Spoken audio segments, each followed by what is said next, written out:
오늘 우리에게 주신 하나님의 말씀은 요한복음 5장 19절에서 29절의 말씀입니다.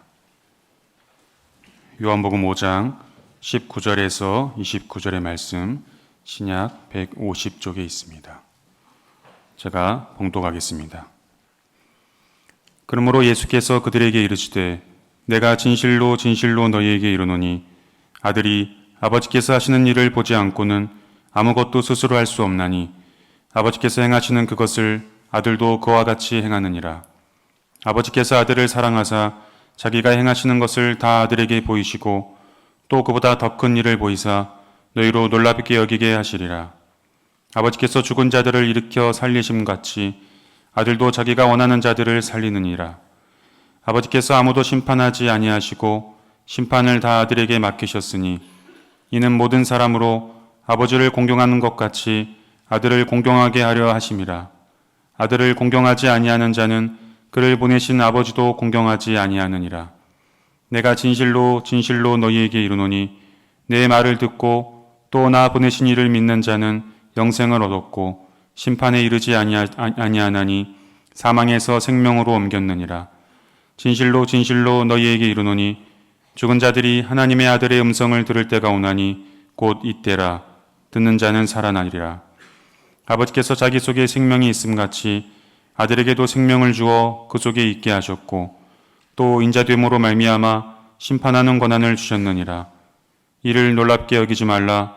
무덤 속에 있는 자가 다 그의 음성을 들을 때가 오나니 선한 일을 행한 자는 생명의 부활로 악한 일을 행한 자는 심판의 부활로 나오리라. 아멘.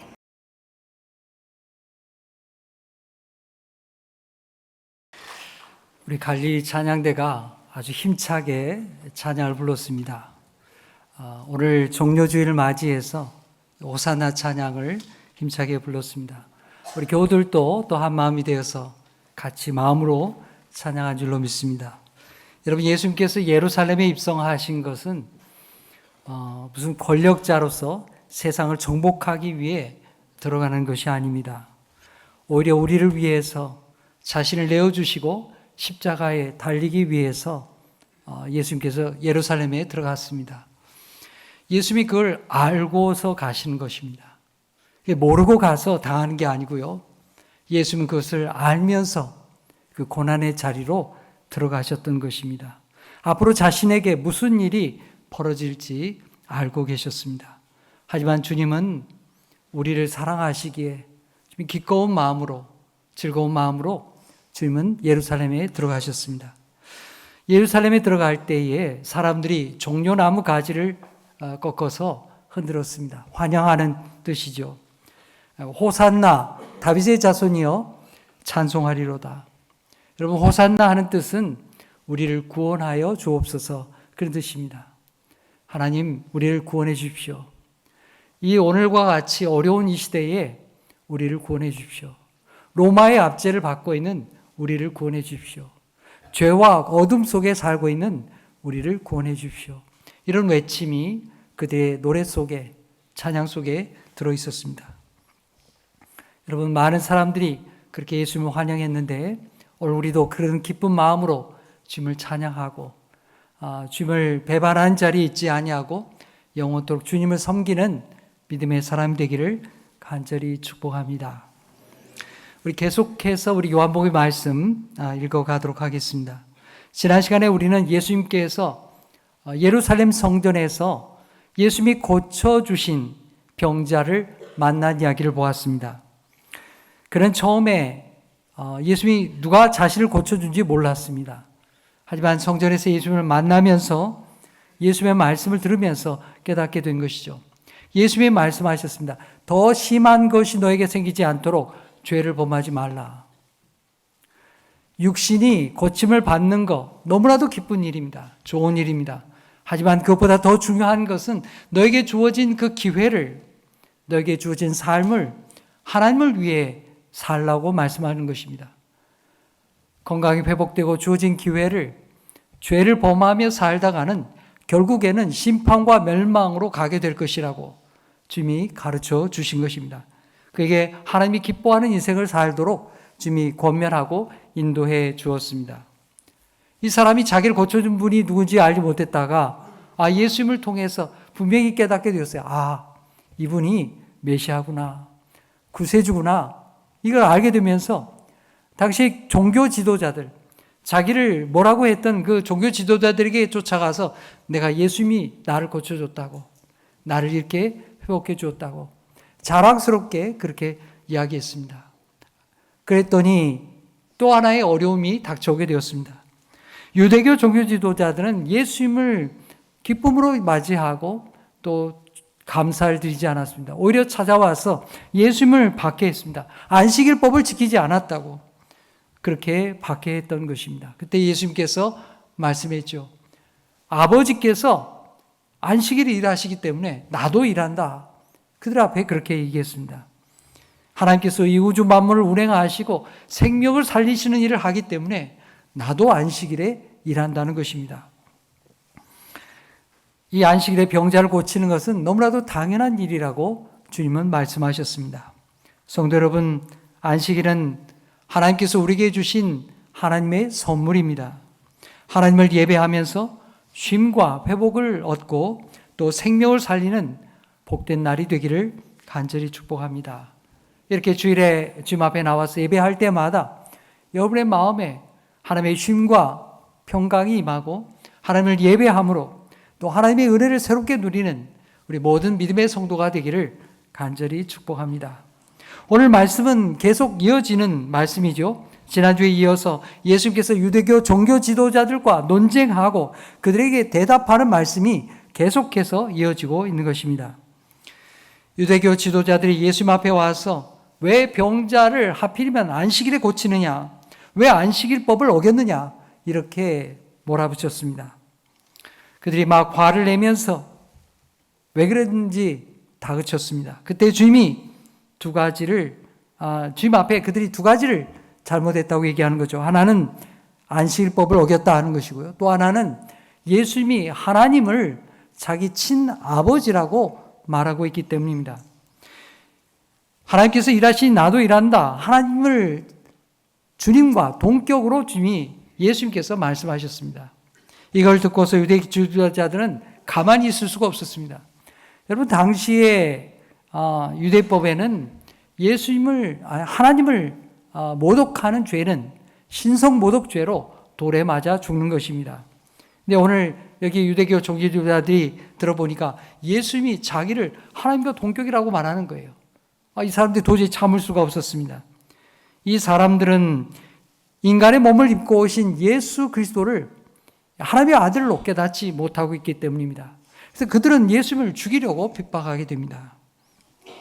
이에 대해서 예수님께서 하신 말씀이 오늘 우리가 읽은 말씀입니다. 예수님은 오늘 자신이 어떤 분이신지를 우리에게 말씀하고 있습니다. 자, 우리 19절의 말씀 함께 읽겠습니다. 시작. 그러므로 예수께서 그들에게 이르시되 내가 진실로 진실로 너에게 이르노니 아들이 아버지께서 하시는 일을 보지 않고는 아무것도 스스로 할 수 없나니 아버지께서 행하시는 그것을 아들도 그와 같이 행하느니라. 아멘. 예수께서 오늘 하시는 말씀의 내용은 뭐냐 하면 하나님 아버지와 예수 그리스도가 하나라고 말씀하는 것입니다. 예수님은 자기 마음대로 자기 뜻대로 마음대로 하는 분이 아니라 하나님께서 행하시는 일을 하시고자 하는 일을 그대로 행한다고 말씀하는 것입니다. 여기서 우리가 알 수 있는 것은 하나님 아버지와 아들의 관계가 마치 유리처럼 투명하고 일치된 관계를 이루고 있다는 사실입니다. 여러분, 우리 인간은 그렇지 못하죠. 우리는 어릴 때 부모의 품에서 자라날 때에 늘 부모의 뜻을 따라서 자라나지만 장성한 후에는 어떻습니까? 자기의 뜻을 따라 살아갑니다. 부모가 아무리 무슨 얘기를 해도 자기가 원하는 길을 걷게 되어 있습니다. 그 집안에 가풍이 있고 부모가 원하는 것이 있지만 각자 자기 인생을 따라 사는 것이 우리 인생의 모습입니다. 여러분, 당자의 비유에 나오는 둘째 아들을 생각해 보십시오. 둘째 아들은 이 아버지로부터 유산을 받아가지고 멀리 떠나갔습니다. 아버지와 소식이 닿지 않는 그 먼 곳으로 가서 자기 마음대로 살았습니다. 아버지의 뜻을 저버리고 다른 길을 갔습니다. 그것이 우리 인간의 모습입니다. 하지만 예수님은 달랐습니다. 예수님은 하나님과 사랑의 관계 속에 사셨습니다. 그리고 아버지 하나님의 일을 하셨습니다. 예수님의 말씀과 생각, 또 예수님의 행하신 모든 일은 하나님께로부터 온 것입니다. 그래서 예수님은 아버지와 나는 하나라고 말씀하는 것입니다. 아버지께서 내 안에 계시고 또 나 또한 아버지 안에 있다고 누누이 말씀하십니다. 특별히 하나님 아버지께서 주시는 능력이 예수님에게 있다고 말씀하는데요. 오늘 여기 21절에 그 말씀을 하십니다. 우리 함께 읽어보겠습니다. 시작. 아버지께서 죽은 자들을 살리심과 같이 아들도 자기가 원하는 자들을 살리시느니라. 아멘. 하나님께서 그 아들에게 주신 능력이 있는데 그게 뭐냐? 하나님께서 아들에게 주신 능력은 생명을 살리는 능력입니다. 하나님은 죽은 자를 살리시며 없는 것을 있는 것 같이 부르시는 분이 바로 하나님, 창조의 하나님이십니다. 우리는 이 사실을 아브라함과 사라를 통해서 알 수가 있습니다. 하나님은 아브라함을 부르셔서 그에게 자식을 주시겠다고 말씀하셨습니다. 그러나 하나님께서 아브라함에게 100세가 되도록 그 아내 사라가 90세가 되도록 자식을 주지 않았습니다. 인간이 생물학적으로 자손을 낳을 수 있는 모든 기회가 다 끝날 때까지 기다리셨습니다.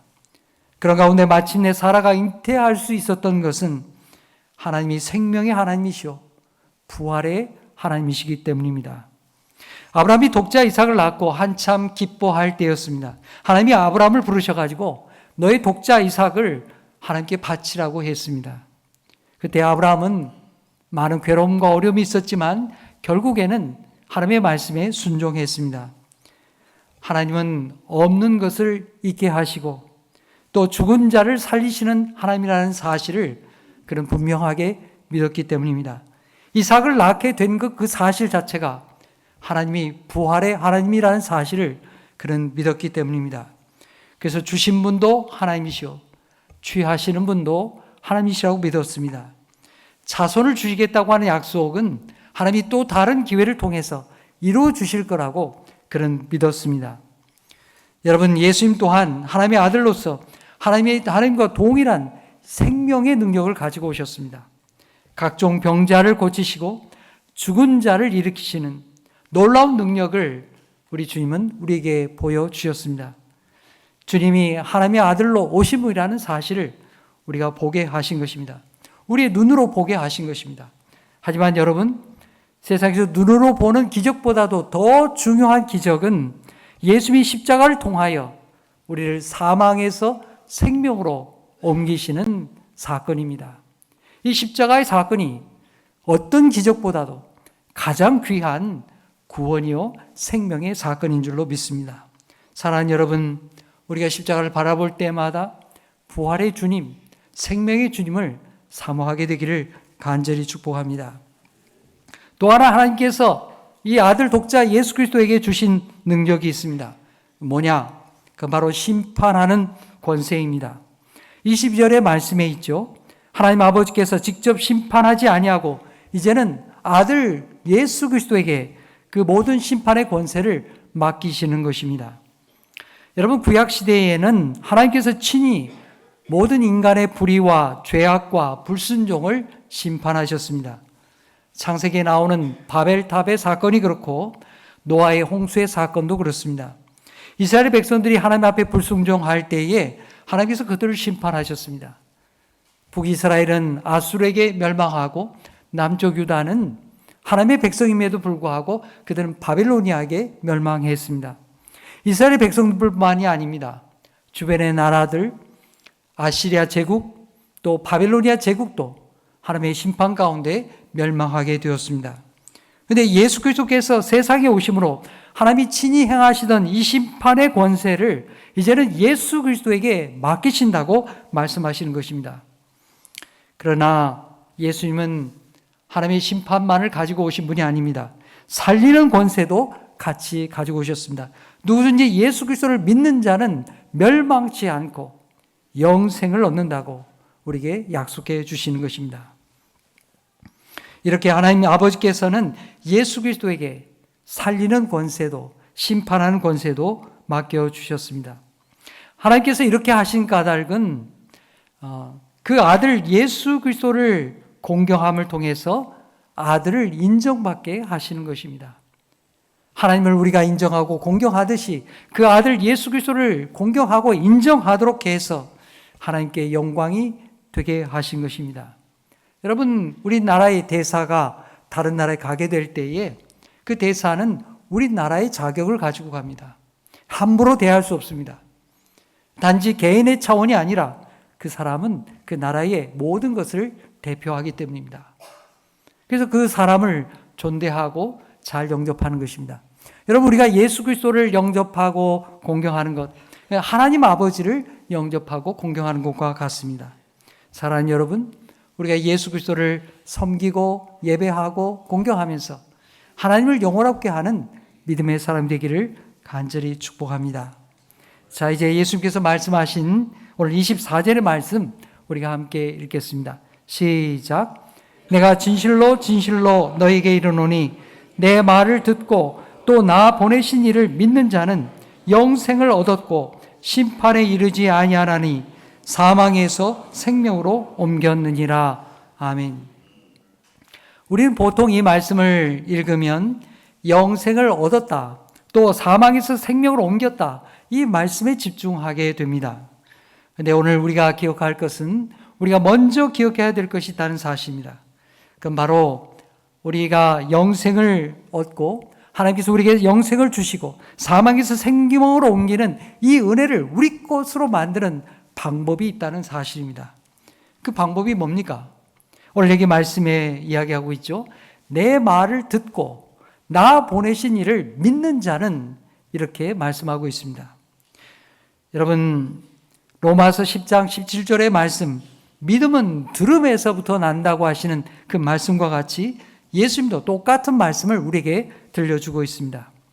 주님께서 하시는 말씀을 잘 듣고 그 말씀을 순전하게 믿을 때에 우리에게 영원한 생명이 주어진다고 약속하시는 것입니다. 여러분, 이 사망에서 생명으로 옮기는 이 놀라운 하나님의 은총이 내 것이 되게 하는 방법은 바로 그 말씀을 깊이 듣고 그 말씀을 나의 것으로 믿음으로 받는 것입니다. 그러면 여러분, 예수님께서 잘 들으라 말씀하실 때 그 내용이 과연 뭘 이야기하시는 걸까요? 뭘 잘 들으라고 말씀하는 걸까요? 그 내용은 다른 것이 아니라 예수님이 누구신가, 예수님은 어떤 분이신가, 바로 그것을 알라고 말씀하는 것입니다. 그래서 오늘 말씀을 쭉 읽어가면 예수님이 두 가지를 우리에게 말씀하십니다. 하나는 예수님과 하나님 아버지와의 관계를 우리가 깊이 알라고 말씀하는 것입니다. 그리고 또 하나는 그로 말미암아 우리가 무엇을 해야 될 것을 알라고 말씀하시고 계십니다. 여러분, 우리가 예수님의 말씀을 잘 듣게 되면 우리가 예수님을 바로 알게 되고, 또 그때 비로소 우리가 해야 될 일이 무엇인지도 깨닫게 된다는 사실입니다. 여러분, 이 순서가 중요합니다. 우리가 예수를 믿으면서 앞서서 내가 뭔가를 하려고 나서는 것보다도 더 중요한 것은 먼저 잘 듣는 사람이 되는 것입니다. 주의 말씀을 깊이 들을 줄 아는 사람이 되는 것입니다. 그래서 주님께서 말씀하는 거예요. 예수님의 말씀을 잘 들으라고, 예수님이 누구신지 알라고, 하나님과 관계 속에서 계신 예수님을 발견하라고 우리에게 말씀하는 것입니다. 그래야 우리가 주님을 닮아서, 주님을 따라서 주님의 자녀로 살아갈 수 있다는 사실입니다. 여러분, 예수님께서 공생애를 시작할 때에 세례 요한이 예수님이 누구신가에 대해서 증언했습니다. 보라, 세상 죄를 지고 가는 하나님의 어린 양이로다. 세례 요한은 예수님이 세상 죄를 지고 가는 우리의 대속 제물이 되어주시는 예수 그리스도라고 우리에게 증언했습니다. 오늘 여기 예수님은 이제 직접적으로 자신이 누구인지에 대해서 말씀하고 계십니다. 여러분, 앞으로도 우리가 요한복음의 말씀을 읽을 텐데요. 요한복음에는 예수님 자신이 누군가에 대해서 우리에게 직접적으로 말씀하는 내용들이 앞으로도 쭉 나오게 됩니다. 예수님은 자신이 하나님의 아들로서 하나님과 하나된 관계에 있다는 것을 강조하고 있습니다. 자기 마음대로 자기가 하고 싶은 일을 하는 사람이 아니라 하나님 아버지께서 하시는 일을 그대로 우리에게 보여주신다고 말씀하는 것입니다. 그래서 하나님께서 생명의 일을 하시기 때문에 안식일에 예수님도 생명을 살리시는 일을 하시고 하나님의 심판한 일을 맡기셨기 때문에 예수님 또한 심판한 자로 오셨다는 것입니다. 예수님께서 베데스다 목가에서 38년 된 병자를 고친 것 또한 안식일에 그 율법을 파괴하는 데 목적이 있는 것이 아니라 예수님이 참된 힘을 주시고 생명을 살리는 분인 것을 우리로 믿고 알게 하려고 그렇게 하셨다고 말씀하십니다. 예수님의 삶이 예수님이 누군가를 우리에게 증언해 주고 있는 것입니다. 여러분, 예수님이 생명을 살리는 일을 하시고 또 심판하는 일을 하신다는 것, 그것을 아는 것은 우리에게 굉장히 중요합니다. 왜 그렇습니까? 우리의 생명에 관한 문제이기 때문입니다. 예수님이 생명의 주권자가 되시고 심판주가 되신다고 하는 것, 그것은 바로 나의 생명도 예수님께 맡겨졌다는 사실입니다. 하나님께서 나의 생명도 예수님께 맡겨주셨다는 사실입니다. 그래서 우리는 생명의 주인 되신 예수님께 그 말씀에 귀를 기울이고 그 말씀을 잘 듣고 그것을 나의 것으로 삼아야 하는 것입니다. 예수님께서 24절에 말씀하죠. 내가 진정으로 너에게 말한다. 내 말을 들으라. 내가 누구인지 깨달아라. 내 말을 듣고 나 보내신 하나님의 말씀을 믿으라고 그들에게 말씀하셨습니다. 그러면서 너희가 그 믿음으로 영생을 얻을 것이다. 그것을 우리에게 말씀하셨던 것입니다. 바로 주님을 아는 것이 우리가 영생을 얻는 것과 직결되어 있다고 말씀하시는 것입니다. 그런데 여러분, 이렇게 호소하는 예수님께서 이 말씀을 누구에게 지금 하고 있습니까? 지금 누구에게 하는 말씀이겠습니까? 바로 유대교 종교 지도자들에게 하고 있습니다. 여러분, 이 사람들, 유대교 종교 지도자들은 어떤 사람들입니까? 하나님의 말씀을 연구하는 사람들입니다. 하나님의 말씀을 연구하고 예배드리고 기도하는 사람들입니다. 날마다 하나님의 말씀을 듣는다고 하는 사람들입니다. 그런데 예수께서 뭐라고 말씀하십니까? 제발 좀 들으라는 것입니다. 제발 좀 주님의 말씀을 들어라. 하나님의 말씀을 좀 들으라. 그렇게 말씀하는 것입니다. 예수님이 지금 불신자들에게, 이방인들에게 말하고 있는 것이 아닙니다. 유대교 지도자들, 저와 여러분 같이 오래도록 신앙생활한 사람들, 우리에게 들으라고 말씀하고 있는 것입니다. 여러분, 예수님께서 이방인들에게 복음을 전했을 때 이방인들은 오히려 예수님의 말씀을 순전하게 잘 듣고 믿었습니다. 처음 예수님의 복음을 듣는 사람들, 그 말씀을 기뻐하면서 과연 이 말씀이 생명의 말씀이구나, 그렇게 받아들였다는 사실입니다. 그런데 예수님을 오래도록 믿었다고 하는 사람들, 하나님을 안다고 하는 사람들은 반대였습니다. 주의 말씀을 듣지 않았습니다. 이방인 취급을 받았던 사마리아 여인과 사마리아 동네 사람들, 이 사람들은요, 예수님을 만나면서 예수님을 순전한 마음으로 믿게 되었습니다. 구세주로 영접했습니다. 38년 된 병자도 마찬가지였습니다. 근데 이상하게도 율법의 교사였던 니고데모, 그리고 유대교 종교 지도자들, 이런 사람들이 예수님의 말씀을 듣지 않는 거예요. 예수님의 말씀을 거부하고 핍박했습니다. 사랑하는 여러분, 이런 모습이 우리에게는 없습니까? 처음 예수님을 믿을 때 가졌던 그 순수하고 주님을 의지했던 그 마음이 우리에게 사라지지 않았습니까? 여러분, 성도님들 가운데에 불교에서 신앙생활하다가 개종해서 예수님을 믿게 되신 분들이 있습니다. 우리 교회도 몇 분이 계십니다. 여러분, 이분들을 보게 되면 참 순전하게 신앙생활합니다. 하나님의 말씀을 사모하고요, 예배드리기를 기뻐하고, 또 말씀을 배우기를 힘쓰고 더 사모하고 기도합니다. 어떻게 하면 주님의 말씀을 가까이 할까? 또 기도의 자리를 찾습니다. 그런 모습을 볼 때 참 감사하고 기쁨이 있습니다. 그런데 여러분, 우리는 어떻습니까? 오랜 세월 하나님을 믿고 가까이 했다고 하는 우리들은 얼마나 우리가 주님을 가까이 하고 있습니까? 여러분, 어떻게 말씀을 가까이 하고 있습니까? 여러분의 기도 생활은 어떻습니까? 언제 기도하십니까? 언제 하나님 앞에 나아가서 말씀을 듣습니까? 더 멀어지고 있지 않습니까? 여러분, 오늘 여기에 유대교 종교 지도자들에게 예수님이 하시는 말씀, 이 새신자들에게 하는 말씀이 아닙니다. 오늘 하시는 말씀은 무슨 전도대장자나 새신자들에게 하는 말씀이 아닙니다. 예수님을 잘 안다고 하는 사람들, 그 사람들에게 지금 하고 있는 말씀입니다. 여러분, 말 전달하기 게임 아십니까? 가끔 방송에 그런 게 나오죠. 이 앞에서 편말을 들고서 그 내용을 뒤에 사람에게 전달하라고 하는 것입니다. 그 잘 읽었습니다. 근데 이게 한 사람, 두 사람 건너가다 보니까 맨 마지막에 가면 어떻게 됩니까? 엉뚱한 이야기 하는 거예요. 엉뚱한 이야기. 처음에 앞에 보았던 그 편말과는 완전히 다른 이야기를 하게 되는 거죠. 지금 유대교의 종교 지도자들이 또 그와 같습니다. 하나님의 말씀을 보았습니다. 계시의 말씀, 예언의 말씀도 보았습니다.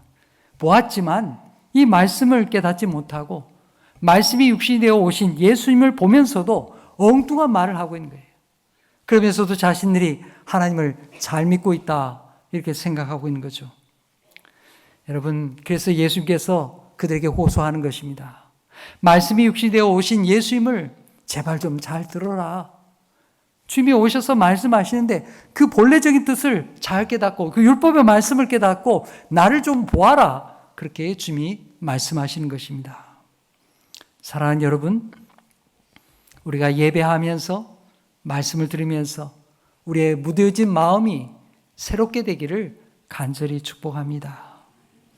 말씀을 읽는 것으로 끝나지 아니하고 그 말씀이 내게 새겨져서 내 삶으로 나오는 주님의 말씀이 되기를 간절히 축복합니다. 여러분, 그것이 우리의 삶이 아니겠습니까? 일평생 듣는 말씀, 평생에 듣는 말씀 내게 또 들려주시오. 그것이 우리의 신앙의 삶이 되어야 할 것입니다. 이제 말씀을 맺겠습니다. 오늘 예수님은 유대교 지도자들에게 자신이 누구인지에 대해서 말씀하셨습니다. 하나님 모르는 사람들이 아닙니다. 잘 안다고 하는 사람들이죠.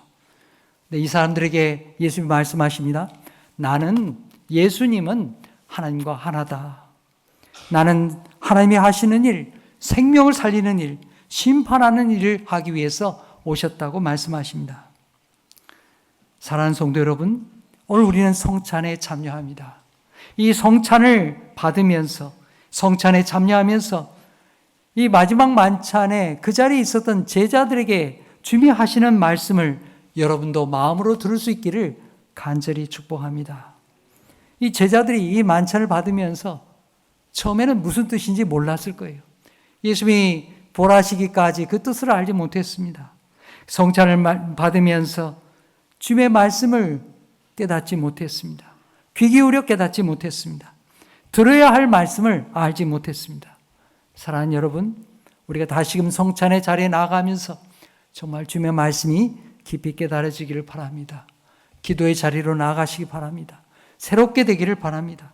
그리하여서 우리가 또 들어야 될 사람들, 예수의 말씀을 들음으로 우리 곁에 있는 이웃과 우리 가족과 아픔을 당한 이들의 말을 듣고 그들을 주님의 사랑으로 불러내며 그들을 돕고 구원하는 생명의 사람들이 되기를 간절히 축복합니다.